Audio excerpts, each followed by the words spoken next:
been out for about an hour. I've seen one other boat when I was putting in. Nothing since, one jogger. That's been great. Do this more often, I think.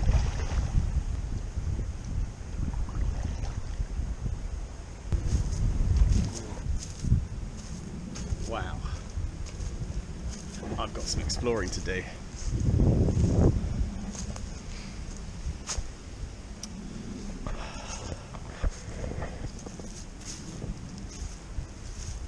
For sure. I've got probably 2 hours of light left, so I'm going to do a quick explore.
So I thought I'd do a bit of filming before the light goes. I'm here by the riverside. I've got the fire on the go, and I thought I'd just explain why I've come out today to this river island camp. Quite a few years ago now, I think it's about 5 or so. I liked camping, but I'd never heard of the term wild camping. I also, at that sort of time, I discovered YouTube. And I remember watching a chap with his little dog and a battered old Sevylor inflatable canoe or kayak, pottering up and down various rivers in the south of the UK and discovering little islands and camping out on them and having some nice food and just, in his own words, a chillaxing time. So I thought that looked good, and I started following other YouTube subscribers, and in a December evening I took the plunge and did my first wild camp, my true first wild camp on my own. And although I had been camping in the outdoors before with groups of people, the typical lads round a fire, loads of beer sort of thing, it wasn't until I did my own solo one that I realised the solitude and the mindfulness, I suppose, and the calmness of just sitting by a fire in the countryside, chillaxing, for want of a better word. Sorry, I keep looking away because I'm looking at the fireplace over there, and it's just all the flames are coming up. It's nice.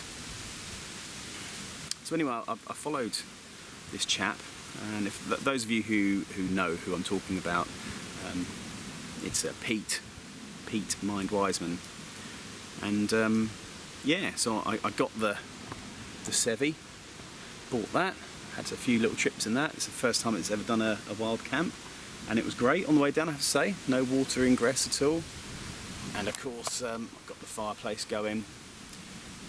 The wood I bought with me because I wasn't sure if the little island here would have enough to fulfill what I needed, so that would just sort of cook my dinner and a cup of tea and stuff. I do have a stove just in case, but you know, it's nice, isn't it, to have a fire. So plan A is to have some dinner, sit by the fire, chill out. I've got a book with me, a Kindle with a new book on it. So yeah, looking forward to that. So hopefully you'll enjoy the little bits of video I cobble together. And then later on, I'm in there, and I'll have a little sleep. I've just realised I'm kind of advertising 5'11" everywhere today. Even the trousers are 5'11". Hey, I make some good stuff. So there's the river. The river extends all the way around the edge here, obviously because I'm on an island. it takes probably 5 to 6 minutes to walk around this island, so it's not massive. I've had a little prowl around. This is probably the best spot. There's another spot just over there, which is similar to this but not quite as big.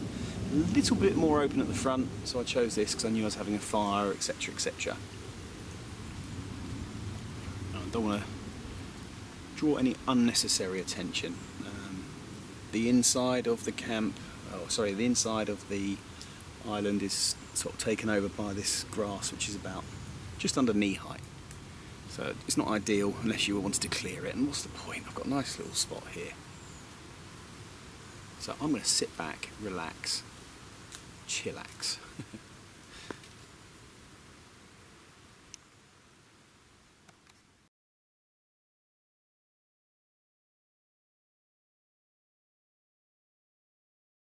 It's 7:15 in the morning, and I mean it's late October, and I guess the temperature wasn't too bad last night. It was around 12 above freezing, but this is the first time I've used this climate mat. I have to say it's really good.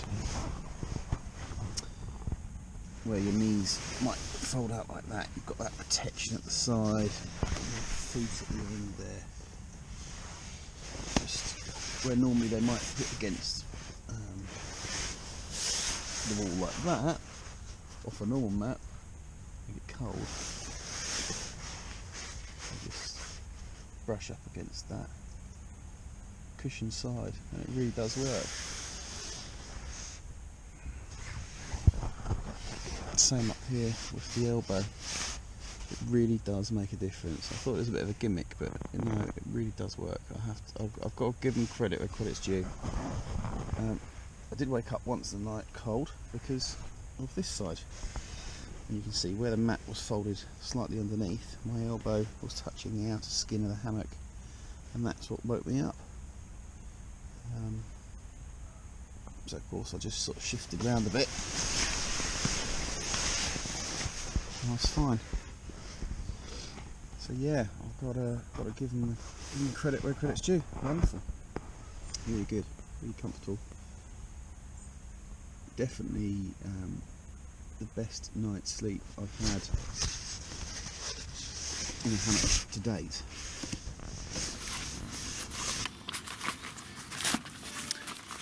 I have a problem with stoves.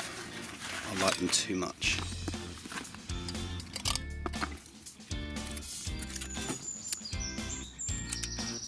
On a trip with a buddy of mine, I got told off for having a gas stove because it ruined the ambience, the roar of the jet oil or whatever it was I had at the time.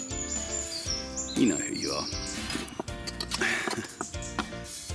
So I went and had a look at these Trangiers.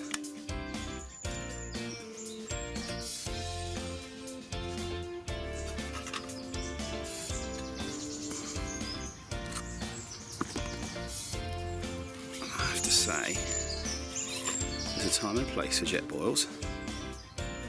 Beside a riverbank at 10 to 8 in the morning isn't one of them. It's definitely a time for Trangia. How simple is that? Awesome. Now the only problem with this table is it does get a little bit hot at the bottom of some of these, and I don't want to risk burning my little pop-up table, so I have to put this horrible bit of plastic down. But it'll do the job, and I appreciate plastic burns as well, but not too bothered about this bit of plastic. Don't burn your fingers trying to get a lighter in there, dip the stick in. I've shown it so many times, that trick.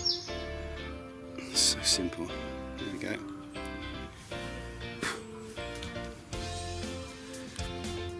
Away.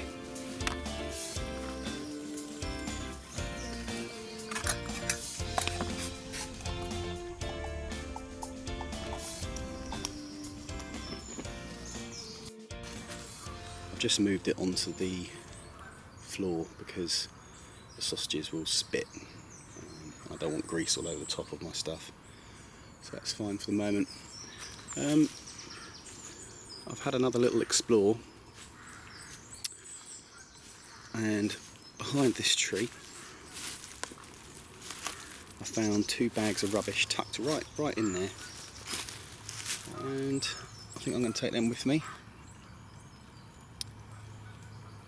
Adventure meals, wayfarer meals, some good ale. People just throw their crap, and it's people like you and me that will take it out, because we don't like those sort of things, do we? So that's my bag of rubbish, which obviously I'll take, and I'll take those ones as well. Do excuse the mess.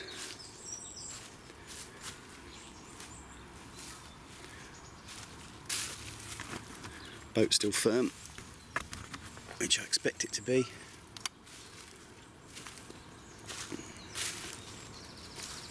Such a nice little spot, this. Shame about graffiti, mind. Not much I can do about that. But look at the stillness of that. Which I'm pretty grateful of, because yesterday, coming here, the wind was behind me, fortunately, and I was with the current, so it made life a little easier.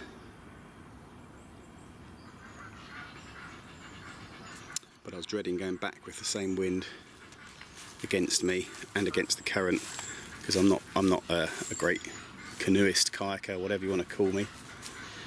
I don't go out that often. It's probably been a year and a bit since I last went out on the Sevylor, if not longer. So that should help me get back. But I've got plenty of time to get back today. God, my camp looks so untidy. That woke me up this morning as well. Someone's shooting, I guess. It started off over that direction, and whoever it is has wandered down, I think. Can you hear the ducks?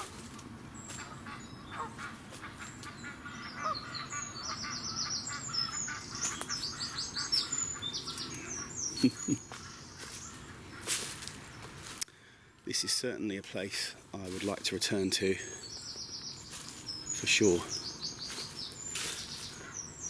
I think it's I may have said it yesterday, I can't quite remember, but I think it's because you know, you're surrounded by water, so you're not going to get your dog walkers, late night wanderers or early morning wanderers disturbing you.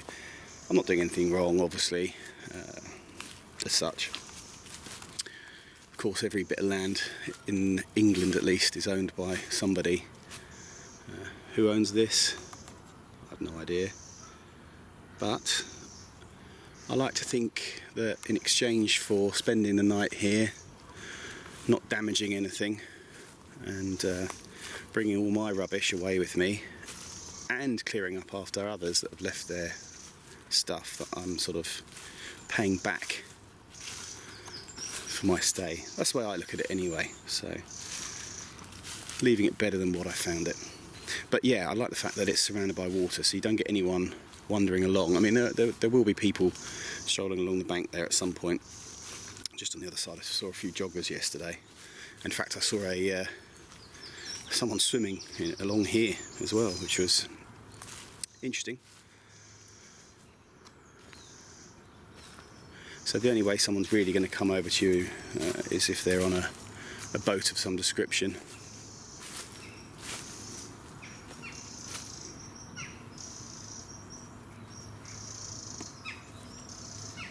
And the odds of that happening on an October evening, midweek, pretty slim, I say.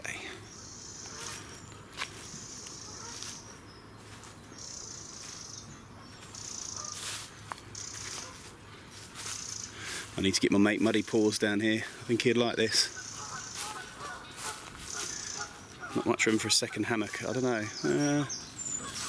Probably squeeze one between Maybe these two, something like that. There's other places down in that direction where you can get hammocks together.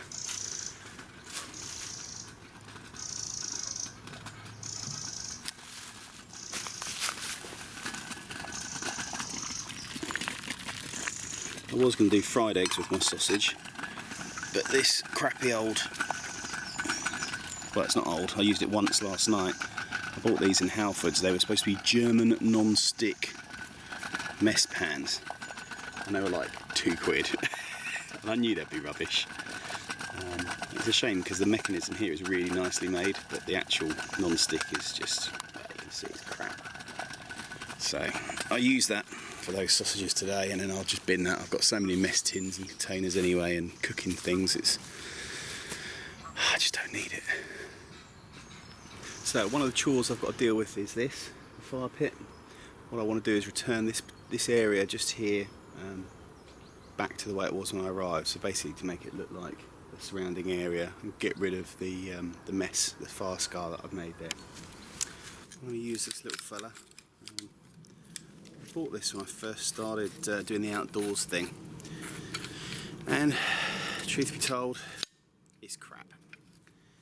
But it's one of those things that I've kept in the hope that I would use it at some point for something useful.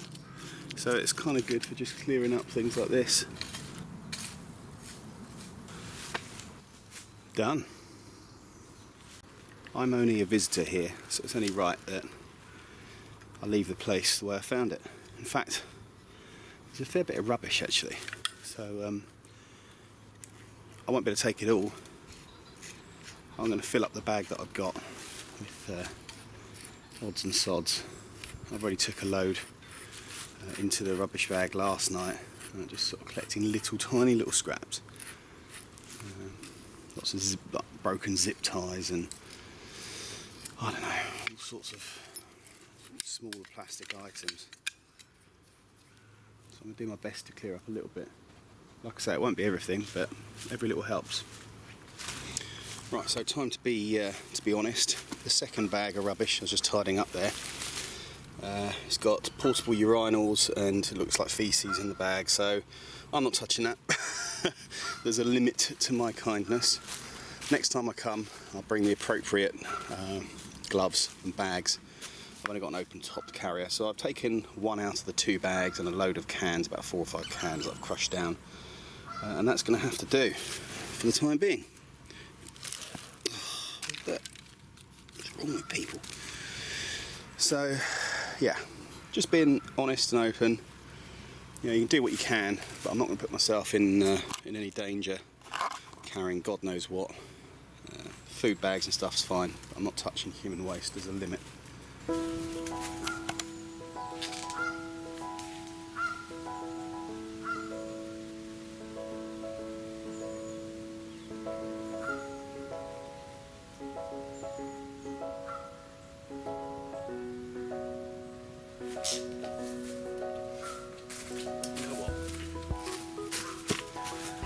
Just sitting there thinking, if I'm lucky enough to be able to retire, I have to be beside the water, be it sea, river, anything. It's just so calming.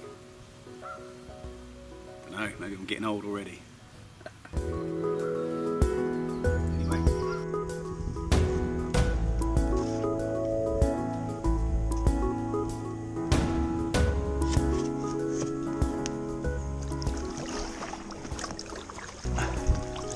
That's most enjoyable. I shall definitely be returning.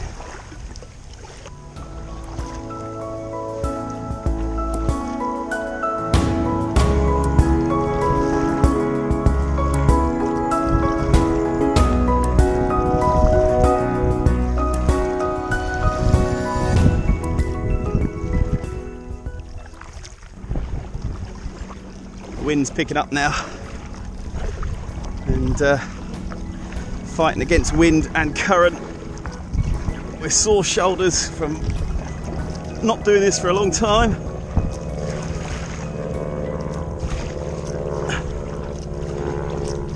Rob, a tired boy.